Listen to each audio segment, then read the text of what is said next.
Hey welcome to war of aspirants. और इस session में मैं डिस्कस करने वाला हूं बीए सेकेंड ईयर का पॉलिटिकल साइंस का फर्स्ट पेपर, जिसका नाम है an outline history of western political thought, पाश्चात्य राजनीतिक विचारों की रूपरेखा। आपको रिलैक्स होकर बैठना है, आराम से समझना है, सारी चीज़ें आपको डिटेल में एक्सप्लेन की जाएंगी।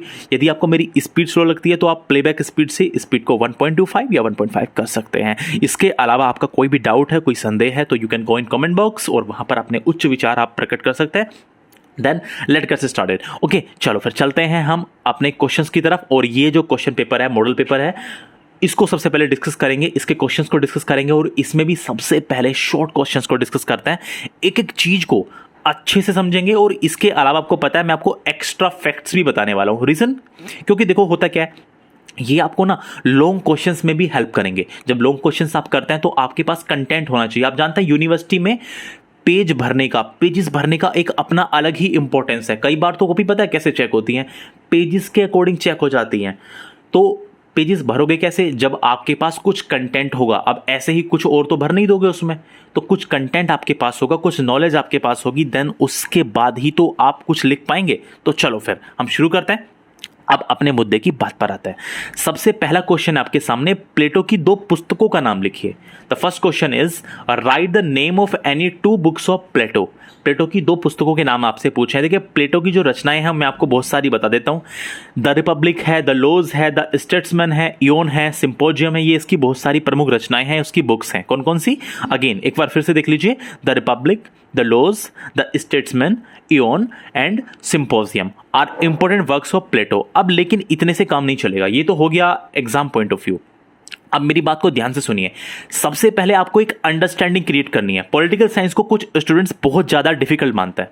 It is not difficult. Difficult इसलिए है क्योंकि आपने इसको सही से भी पढ़ा नहीं है, इसलिए मुश्किल लगता है। मैं आपको कुछ चीजें पॉलिटिकल साइंस की बेसिक चीजें बताता हूं और ये बहुत ज्यादा इंपॉर्टेंट है, ठीक है? फिर दूसरे क्वेश्चन पे आते हैं। पहले समझिए चीज को। देखिए, पॉलिटिकल साइंस यानी राजनीति विज्ञान है क्या? देखिए, राजनीतिक विज्ञान में व्यवस्थाओं के बारे में अध्ययन किया जाता है। व्यवस्था यानी सिस्टम को पढ़ा जाता है, उन पर विचार किया जाता है कि कौन कौन सी व्यवस्था अच्छी है, कौन कौन सी व्यवस्था बेकार है। व्यवस्थाओं को वैज्ञानिक दृष्टिकोण से देखा जाता है, यानी साइंटिफिकल एस्पेक्ट से देखा जाता है व्यवस्था को भी। व्यवस्था क्या, सिस्टम क्या है यार? सिस्टम वो चीज जिससे कोई भी राज्य चला जाता है, किसी भी देश को चला जाता है, उसको सिस्टम कहते हैं। अब कौन सा सिस्टम होगा? लोकतांत्रिक होगा, डेमोक्रेसी होगी, ऑटोक्रेसी होगी, कैसा सिस्टम होगा? इन सब चीजों को समझा जाता है पॉलिटिकल साइंस में। बात आई समझ में? सिस्टम को समझा जाता है। राजनीति विज्ञान में व्यवस्थाओं का अध्ययन किया जाता है कि किन किन सिस्टम के अकॉर्डिंग राजनीति होती है। देखिए, सुनिए मेरी बात ध्यान से। राजनीति विज्ञान में ना सबसे पहले उन राजनीतिक विचारकों यानी पॉलिटिकल थिंकर्स के बारे में आपको बताता हूं मैं, जिन्होंने किसी व्यवस्था को तो बेकार बताया और किसी व्यवस्था को अच्छा बताया। कुछ लोगों ने कहा डेमोक्रेसी अच्छी है, कुछ लोगों ने ऑटोक्रेसी अच्छी है। बहुत सारी क्रेसीज हैं, बहुत सारी व्यवस्थाएं हैं, बहुत सारे तंत्र हैं दुनिया में। जैसे हमारे यहाँ पर डेमोक्रेसी है। चूंकि राजनीति विज्ञान में हम पढ़ते हैं कि व्यवस्थाओं का वैज्ञानिक दृष्टिकोण, ये जितनी भी व्यवस्थाएं हैं ना, जितने भी सिस्टम हैं, उनको साइंटिफिकली पढ़ते हैं, उनको साइंटिफिकली एस्पेक्ट से हम समझने की कोशिश करते हैं। तो उन वैज्ञानिकों के बारे में तो जानना आवश्यक है ना, जिन्होंने राजनीतिक व्यवस्थाओं पर, इस जो ये पॉलिटिकल सिस्टम है, उन पर अपने विचार रखे, अपने पॉइंट रखे। तो सबसे पहले हमें उनके बारे में जानना है। और याद करिए, इस सब्जेक्ट का नाम ही क्या है? देखो ध्यान से, N outline history of western political thought, यानी पॉलिटिकल थॉट। और पॉलिटिकल थॉट किसके? पॉलिटिकल थिंकर्स के। देखो यहां पर पॉलिटिकल थिंकर्स के थॉट के बारे में तो आपको इस पूरे के पूरे पेपर में, सारा का सारा ये पेपर इन्हीं से रिलेटेड है। मेरी बात आई समझ में? ये जो आपके सामने मैंने यहां पर आपको ये दिखाई, ये आपके एग्जाम पॉइंट ऑफ व्यू से बिल्कुल इंपॉर्टेंट नहीं है, लेकिन ये चीज इंपॉर्टेंट है जो मैं आपको अब बताने वाला हूं। ये आपकी एक बेसिक अंडरस्टैंडिंग को बना देगा। देखिए, सबसे पहले मैंने क्या कहा कि हम अब बातें करेंगे उन थिंकर्स के बारे में जिन्होंने किसी व्यवस्था को अच्छा बताया और किसी सिस्टम को उन्होंने बेकार बताया। ये वो राजनीतिक वैज्ञानिक हैं जिनको हम कहते हैं पॉलिटिकल थिंकर्स। सबसे पहले बात करते हैं सोक्रेटिस की। देखिए, राजनीति विज्ञान के पहले दार्शनिक यानी पॉलिटिकल साइंस के जो सबसे पहले दार्शनिक है, दार्शनिक को विचारक भी कहते हैं, इंग्लिश में इसको फिलोसफर कहा जाता है, ठीक है? वो कौन थे? वो थे सुकरात, राजनीति विज्ञान के सबसे पहले दार्शनिक। देखिए सुकरात जो थे वो यूनान के निवासी थे, यूनान यानी ग्रीस के। कहाँ के रहने वाले थे? ये ग्रीस के रहने वाले थे। अब इनके टाइम पे क्या होता था, उस समय राजाओं की भगवान का, उस समय राजाओं को की नहीं को आएगा, उस समय राजाओं को भगवान का अवतार माना जाता था। ये माना जाता है राजा जो है वो संपूर्ण प्रजा का स्वामी है, और राजा पूरे राज्य का यानी पूरे स्टेट का, पूरी कंट्री का प्रमुख हुआ करता था। और सोक्रेटिस ने अपने समय में राजा की नीतियों का विरोध किया।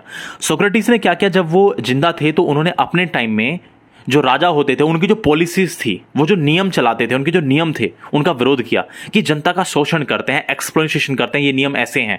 देखिए एक मजेदार बात ये है कि सुकरात खुद निरक्षर थे, जो सोक्रेटिस थे वो खुद अनपढ़ थे, परंतु लोग उनकी बातें ध्यान से सुना करते थे। देखो जो बातें बता रहा हूं ना बहुत इंपॉर्टेंट है, ये प्लेटो, एरिस्टोटल सारे कवर हो जाएंगे, इनके बारे में बेसिक अंडरस्टैंडिंग आपकी क्लियर हो जाएगी। जो सोक्रेटिस थे वो निरक्षर थे, परंतु लोग उनकी बातें बहुत ध्यान से सुना करते थे।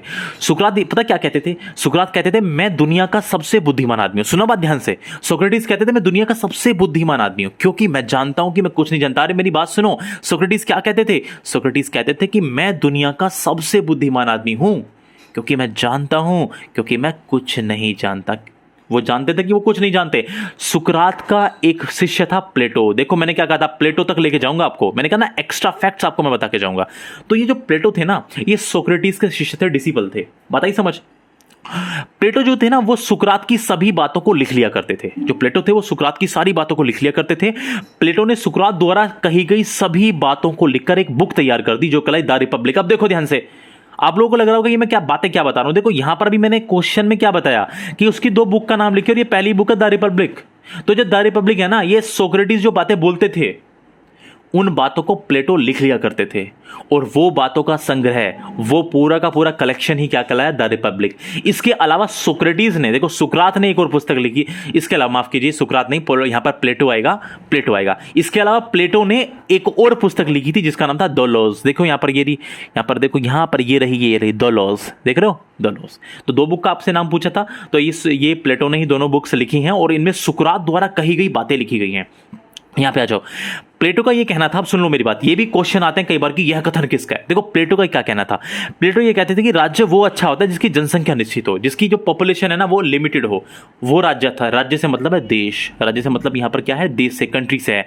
प्लेटो कहते थे कि वो राज्य वो अच्छा जिसकी जनसंख्या निश्चित हो, और राजा यानी सरकार, राजा से मतलब क्या यानी गवर्नमेंट, और राजा यानी सरकार एक दार्शनिक या विचारक होने चाहिए, यानी उनमें एक फिलोसफर होने चाहिए, वो दार्शनिक होने चाहिए, विचारक होने चाहिए, जो विचार कर सकें, जिनको फिलोसफी की नॉलेज हो।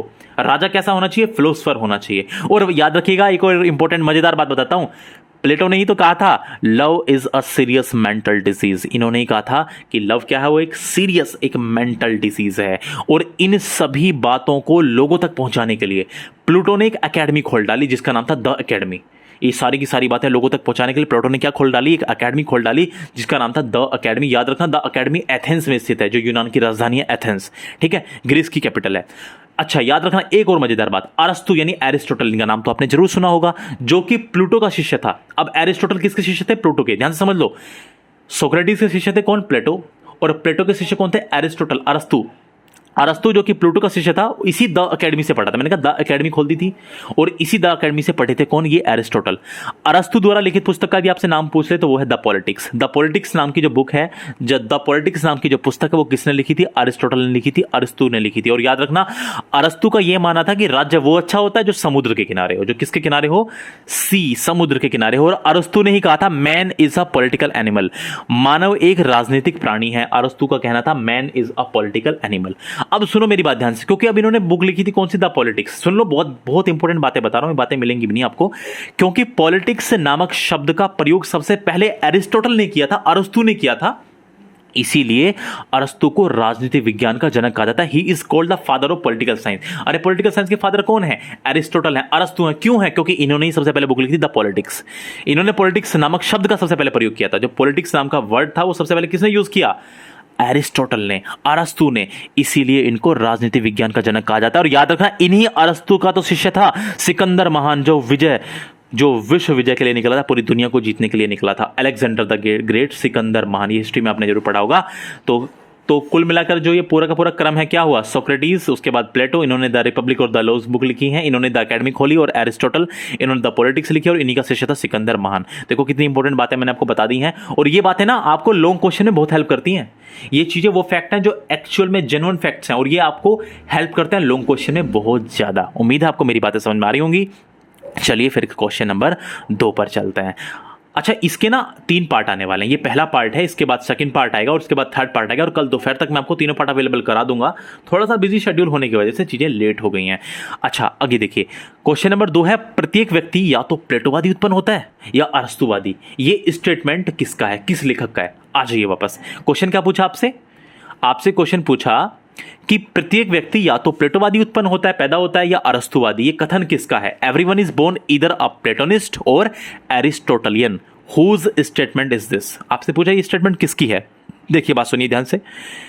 एक कवि और एक दार्शनिक, एक पोएट फिलोसोफर हुए हैं जिनका नाम था कॉलरिज। उन्होंने ये बात कही थी कि हर कोई या तो प्लेटोवादी या अरस्तुवादी पैदा होता है।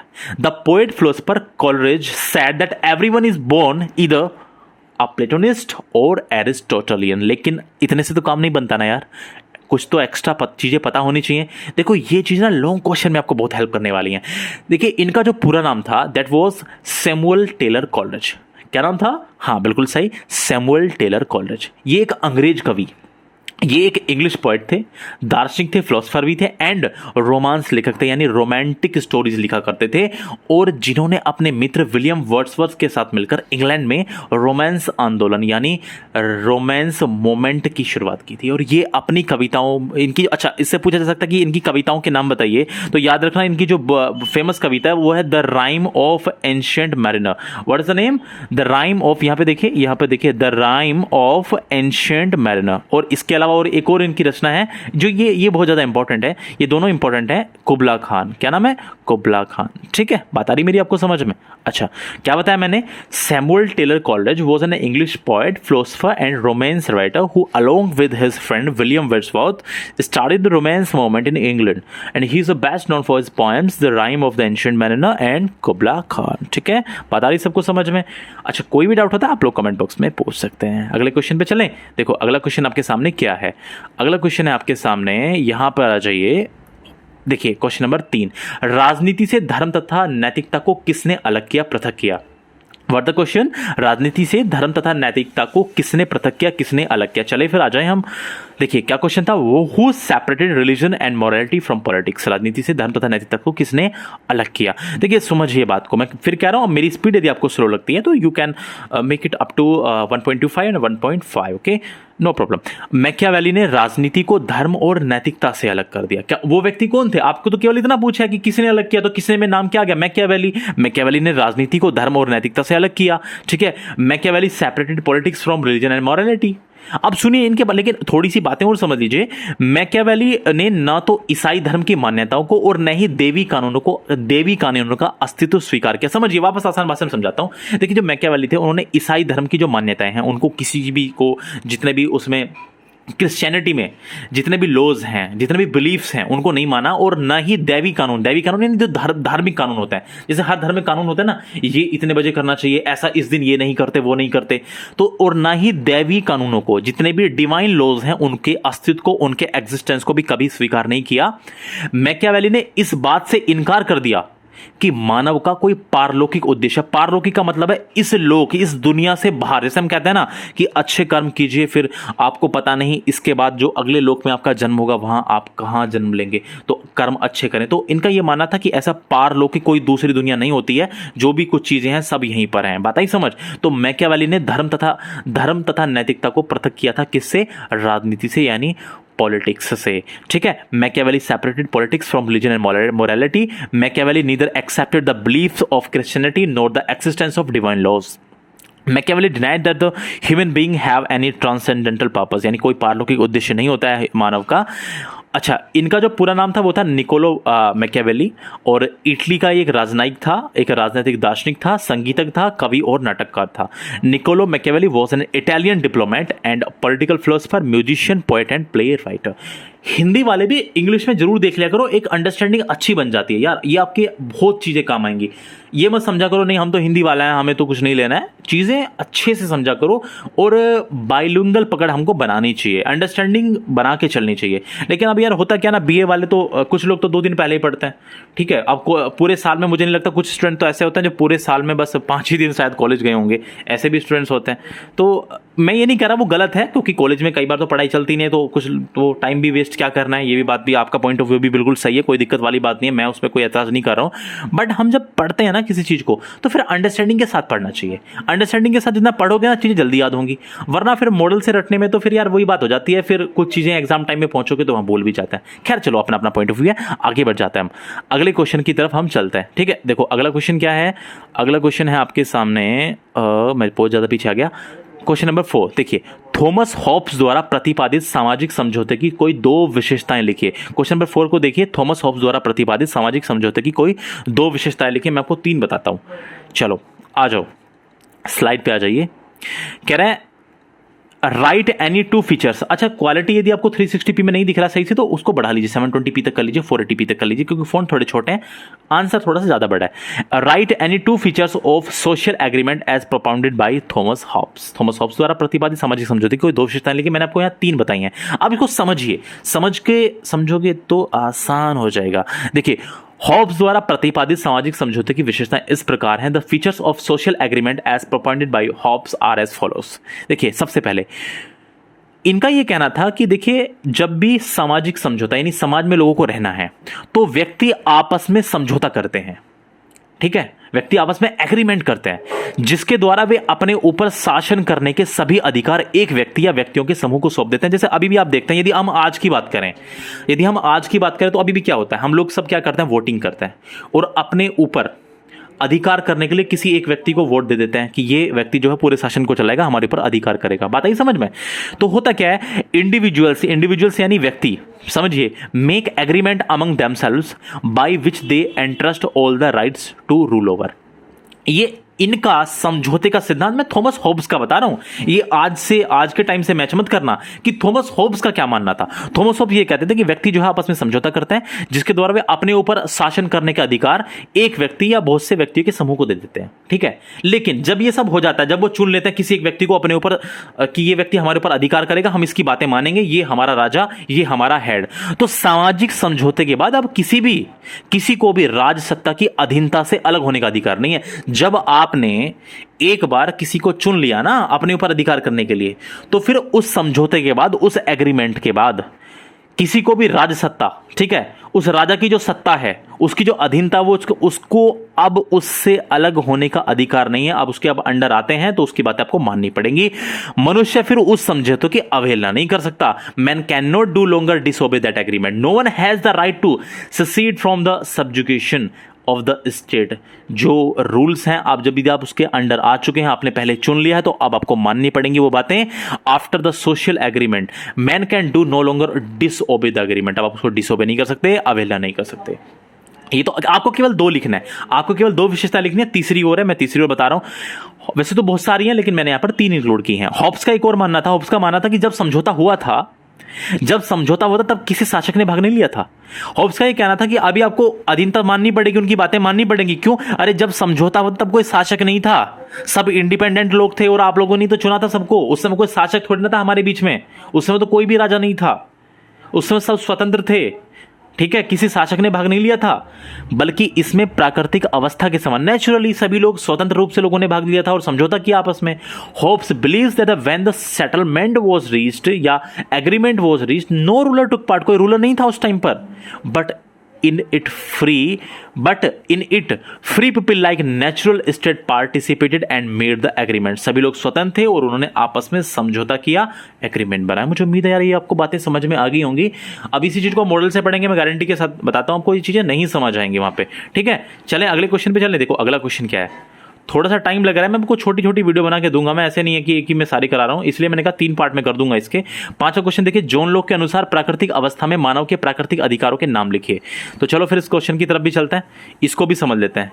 क्या कहा गया है, जॉन लॉक के अनुसार प्राकृतिक अवस्था में मानव के प्राकृतिक अधिकारों के नाम लिखिए। Name the natural rights of human beings in natural state according to the John Locke. देखिए समझ लीजिए बात को।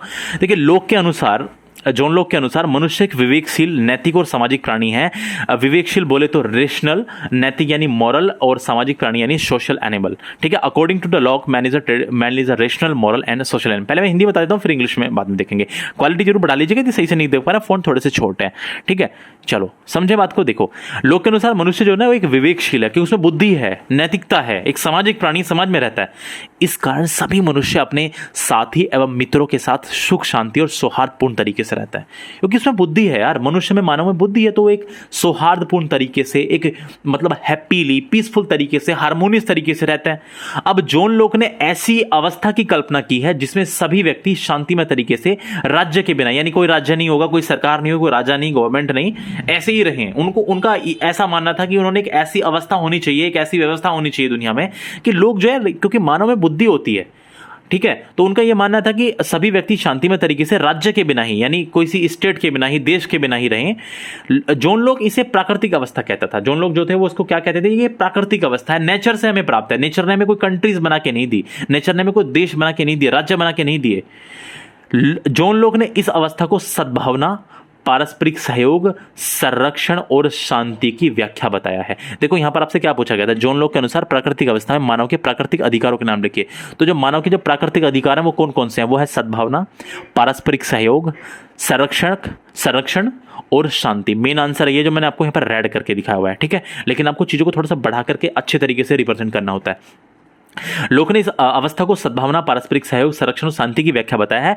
लोक के, अच्छा अब यहां पर बात सुनो, लोक की जो अवस्था है ना, लोक की जो ये सोचना है, उसका जो ये प्रोसेस है, थिंकिंग प्रोसेस है, ये राजनीतिक समाज से पूर्व की अवस्था है।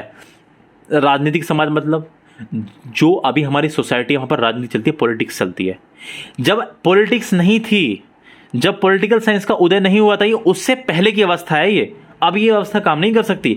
इसमें मानव विवेक से काम करता है, बुद्धि, विवेक यानी बुद्धि, इसमें मानव बुद्धि से काम करता है। और मनुष्य को ईश्वर ने विवेक प्रदान किया, बुद्धि प्रदान की है, और इसलिए प्रकृति के कानून के अनुसार काम करना सभी का स्वाभाविक कर्तव्य है। जैसे नेचर के अनुसार, नेचर के अकॉर्डिंग काम करना सबका स्वाभाविक, यूजुअल सी बात है कि नेचर के अकॉर्डिंग हमें काम करना चाहिए। यह मानना था जॉन लॉक की प्राकृतिक अवस्था के अधिकारों का वर्णन मैंने यहां पर आपको बताया है कि जॉन लॉक का क्या सोचना था प्राकृतिक अवस्था के बारे में। जॉन लॉक क्या सोचता था, कैसी व्यवस्था होनी चाहिए। वो ये मानता था कि देखो आप लोग, वो अब आसान भाषा में समझाता हूं। जॉन लॉक ये मानता था कि देखो मनुष्य में बुद्धि है, विवेक है, वो एक सामाजिक प्राणी है, उसे किसी राज्य की जरूरत नहीं है, सरकार की जरूरत नहीं है। वो खुद से अच्छे से बिहेव करे, प्रकृति के अनुसार खुद से समझदारी से काम ले। क्या जरूरत है कि आपके लिए नए नए कानून बनाए जाएं। आप लोगों में बुद्धि है तो बुद्धि से काम करिए, ऐसा मानना था जॉन लॉक का। ठीक है, मुझे उम्मीद है मेरी बातें आपको समझ में आ रही होंगी। According to Locke, man is a rational, moral and social animal. Because of this all human beings live in a happy, peaceful and harmonious way with their companions and friends. Locke envisioned a state in which all individuals live peacefully without a state, बिना किसी राज्य के। And lock called it the natural state, इसी को लोक ने natural state कहा, प्राकृतिक अवस्था कहा। And Locke describe this state as an expression of goodwill, यानी सद्भावना, म्यूचुअल कॉपरेशन यानी पारस्परिक सहयोग, प्रोटेक्शन यानी संरक्षण, एंड पीस यानी शांति। This stage of Locke is the stage before political society. Political society नहीं थी, राजनीति नहीं थी, ये उससे पहले की स्टेज है। In this human conscience work, यानी मानव के पास क्या है, ईश्वर ने विवेक दिया है, बुद्धि दी है। And God has given wisdom to humans, so it is the natural duty to of everyone to work according to the laws of nature. ठीक है, ये मैंने हिंदी और इंग्लिश दोनों में लिया एक साथ। ठीक है, तो अब परेशान होने वाली आवश्यकता नहीं है, जिससे कि दोनों चीजें कवर हो जाती हैं। कुछ स्टूडेंट इंग्लिश के भी होता है तो उनको भी थोड़ी सी इसमें हेल्प मिल जाएगी। ठीक है, तो ये पहला पार्ट था। अभी मैं सेकंड पार्ट में आपको और आगे की चीजें डिस्कस करने वाला हूं, और आप लोग कमेंट कर सकते हैं, आप लोग बता दीजिएगा क्या क्या चीज आपको बतानी है। ठीक है, आप लोग प्लीज बता दीजिएगा, टेंशन वाली कोई बात नहीं, रिलैक्स होकर चीजों को समझो आप लोग। ठीक है, अब यदि आप चाहते हैं केवल हिंदी में कराऊं तो केवल हिंदी में करा दूंगा आप। ठीक है, यदि आपको लगता है कि यार ये बीच में इंग्लिश डिस्टर्ब करती है, यदि ऐसा लगता है तो फिर आप मैं बता दीजिएगा, मैं आपको केवल हिंदी में करा दूंगा। ठीक है, thank you so much for joining war of aspirants. और फटाफट से आपको कल दोपहर तक दोनों पार्ट्स मिल जाएंगे, टेंशन वाली कोई बात नहीं, रिलैक्स होकर समझिएगा। और इसके अलावा यदि आपका कोई क्वेश्चन है, पर्टिकुलर क्वेश्चन, आपको उसका आंसर अच्छे से नहीं आ रहा है, समझ नहीं आ रहा है, तो पर्टिकुलर क्वेश्चन भी आप पूछ सकते हैं, कोई टेंशन की बात नहीं है। ठीक है, thank you so much for joining war of aspirants.